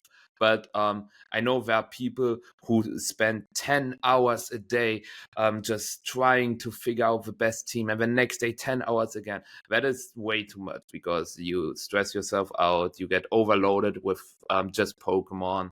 I do a lot of Pokemon stuff. I still play random battles day per day, but I think it's important to have a good balance with Pokemon stuff and non-related Pokemon stuff. I really like to take some quick walks, even if it is just 15 minutes. It can really help you to get some fresh air and just collect your thoughts as well. So that really helps. And also, what I really like to do is still go to college.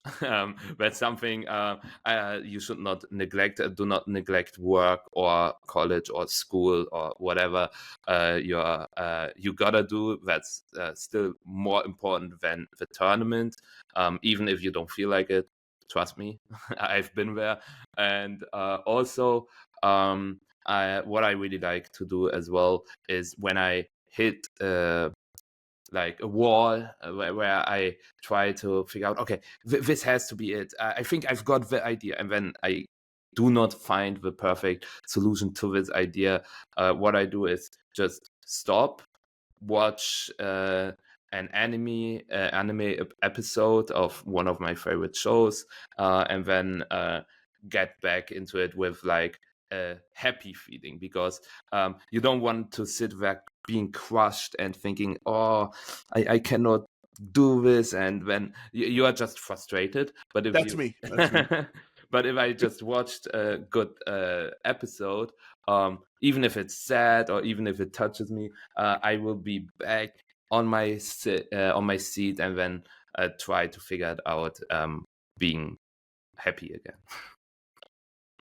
I like it. I love that. And I have another question that is kind of related, but kind of going on to, because you're talking about stuff outside to make sure that like life's fulfilled and everything else. But what about like VGC itself? Like, has anything changed to continue to make VGC fulfilling for you, even through like some of the tough times, especially compared to now when you first started? Or Completely, like my life changed it could have not changed more. I am really happy that I am able to spend time with my friends, not just for the tournaments, but also when we prepare. But I like my best friends. I learned because of VGC, but we are also doing non-VGC stuff together, like non-Pokemon related stuff as well. And that's something I'm really grateful for VGC. Also, obviously, I cannot deny it, but getting money out of it is also not bad. Like making a living doing your hobby is definitely some, like, people who talk that down. Obviously money is not the most important thing in the world, but what I always say is it doesn't bring you happiness, but it just brings you just steadiness, that you don't have to worry about other stuff, kind of, is always nice to have, especially if it's with a hobby. I never intended to do that. I didn't even know that there are prizes in VGC. To my first tournament I went to, just because I wanted to meet my idols, kind of. I was sitting home watching streams, and then my favorite streamers and YouTubers said, "We are going to regional," and I was like, that's my opportunity to meet them. And so obviously this is not why I'm going to regionals anymore. So the reason why I'm going has changed a little bit, but I'm truly happy to always see my friends and share everything with my friends, because I remember that which tournament was it? Stockholm, for example, felt really not Stockholm, Malmo 2023 felt really crushing, because I was there with one friend, and that friend went 2-5, and we had no one else to back us up. I went 6-3 back then, and so we still had a good vacation, I guess.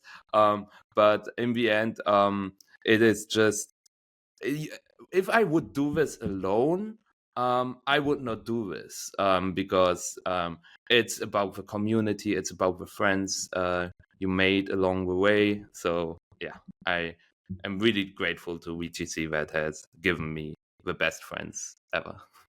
I love it. That's so I love great. it. And before we get into the last question of the day, Joe Brand, I just have like the one follow up, because you're talking about like you going to tournaments and it's like, oh, you can see these people that like you can meet these people that you've seen and look up to and etc. You are that person now for some people, like, because that's something that's ever registered with you. Yeah, I realized that in a painful way, honestly, in Utrecht, yes, now 3 days ago, because I really have to tell a story, because that's something that's super important to all the viewers out there. Social awareness is something that is pretty important, and I feel like some people still have to work on that, because I remember I was feeling super sick. You could see me. I was walking like this through the venue. Yeah, it was not a good time to talk to me. And there was this one person who was really looking up to me and said, "Can I get a photo? Can I get a photo?" And I hate to say no, okay, but I didn't like it, because I was literally, I wanted to go back to a hotel and sleep, and in the end I made the photo, but I felt bad. And then they told me, "Did you know I got hexed in my last round, this and this happened?" And I said, "Okay, I thank you, but I do not want to hear that." And then they didn't end with that. They just kept going and going and talked about everything that has happened and through the entire tournament. And my head was hurting. Some of you might have seen the me in the wheelchair picture. That's a different story. But I'm doing fine now. No worries there. Good. But it's just, some people do not have a social awareness of like when to stop. And that's just something I love to talk to people, even if I don't know them. I love to exchange thoughts. I love to do pictures, autograms, everything. But there's a certain stop. I do not want to hear what happened in your round 2 and your round 4, because I'm playing Pokemon for the entire day. Tell 'em, Kelsch. I do that with my friends already, and when the tournament ends, or also between the rounds, I need a break. Do not want to talk more about Pokemon. Do not want to think about more board states, and that's something I really recommend to all of you. You can talk with your friends about what has happened during the rounds, but I'm not the correct person to talk about that. I'm Okay, not your friend. Michael But- 2025. Especially like a headache, like not feeling good at an event alone It's already tough. sucks. Like the events are so loud, there's so much going on. Like a headache at the event must be, it is like one of the worst things. As someone who gets migraines sometimes, like Yep. that Uh, is, yeah. so It's to win awful. despite everything going on, like big congrats on that. Thank you.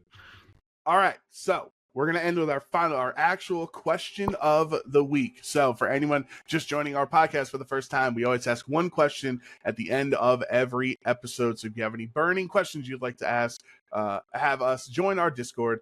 Go into the question of the week channel, and this one is specifically for Michael here. Oh. We can maybe have a commentator spin on it, but maybe we don't. Like I think it's time to cash in on that free coaching session since you're stuck here anyway. We're gonna ask you a question that Coach Michael has to answer. So this is from, it's either Nuktuk. I'm not sure. I apologize if I'm pronouncing it wrong. But the question basically, how I always hear top players talking about, quote, knowing their lines, but how do you do this? I have a vague idea of what knowing your lines means. My understanding is that it's knowing ahead of time what the best leads are and optimal move choices for your team versus a specific matchup.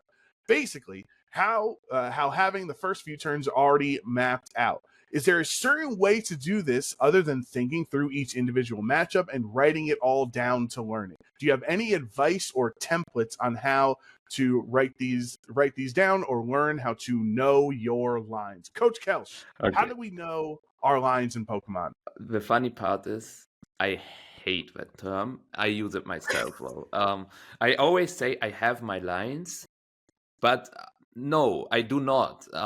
Because I think, like, obviously, I know what to lead with and maybe know what to do in turn one, but that doesn't make you a great player, I think, if you just play after a document, for example.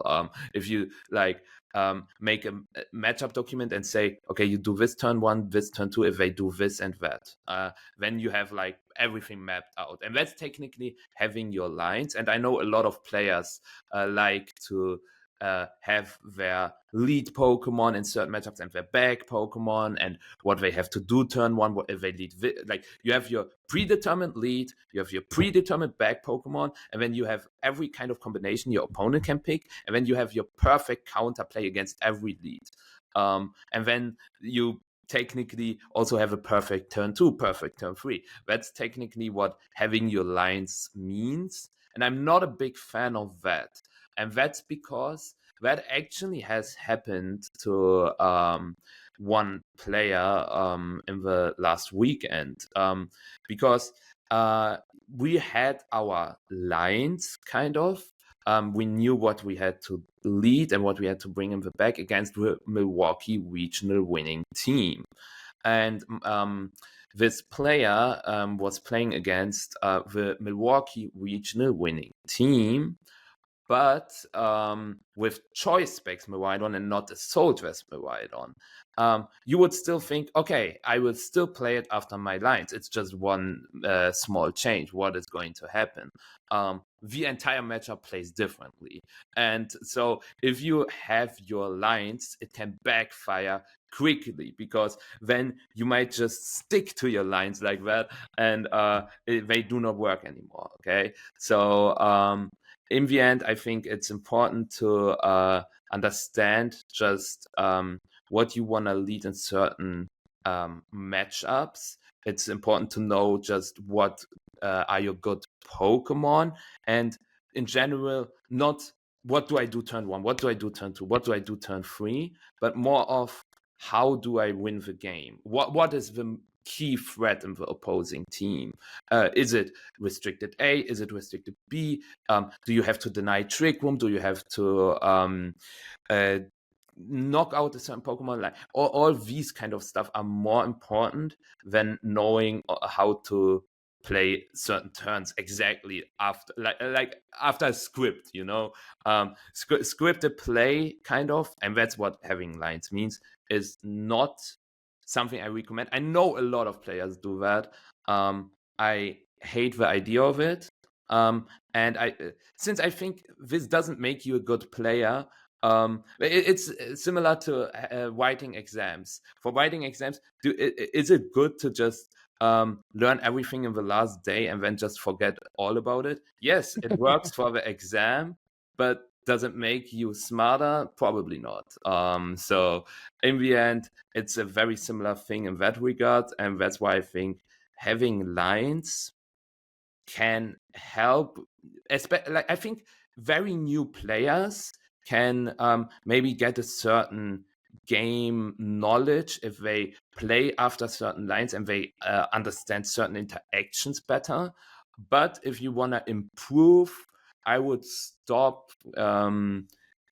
learning lines the old-fashioned way. Thank And you, Coach instead, Kelsch. play random battles, Yeah. right? Play random. That's where you learn your lines. Yeah. No. Let's go. Thank you so much for all of your time, all of the insight, absolutely everything else. I know the viewers were really excited to hear from you, so thank you from them as well. Before we let you go, where can people find you as well? Like, I want to know more about the YouTube because we haven't seen a video from you in a hot second. Where are the YouTube videos? So I had to deal with some life stuff first. This is always more important, health and obviously other stuff. But I will be back. With YouTube content. I will do ultimate guides as well, so you can learn. Most important note, I'm still getting DMs for coaching. I'm not doing coaching currently. Sorry about that, but please do not ask for coaching right now. But on my YouTube, you can technically get some kind of ideas how to play certain Pokemon. I will also stream on Twitch as well, where you can also see some good teams that I can try out, some tournament ones as well. And I think that's pretty much it. On my Discord server, there are some really nice people who also help out each other, just getting legitimate Pokemon as well as talking about VGC in general. So it's another good place if you want to learn more about VGC. Perfect. Joe Brown, any final words from you? No, listen, this was a big day. This is a long time coming, Michael. Honestly, like, we've been very excited to have you on. You know, obviously you won. Usually we try to get someone on after their first big win, and it took third time's the charm this time around. So congratulations. We hope to see you at future events. Maybe we'll have you back on the pod after you win Worlds this summer. Maybe thoughts. Trying my best, but all right, let's see. All right, cool. Yeah, so thank you all very much for joining us on this week's episode of OHKO. Happy to have Sierra back. Thanks for, happy to have you back on the team here. We'll be back next week to talk all things about the Portland Regional Championships. For Michael, for Sierra, for myself, this has been OHKO. We will see you next week.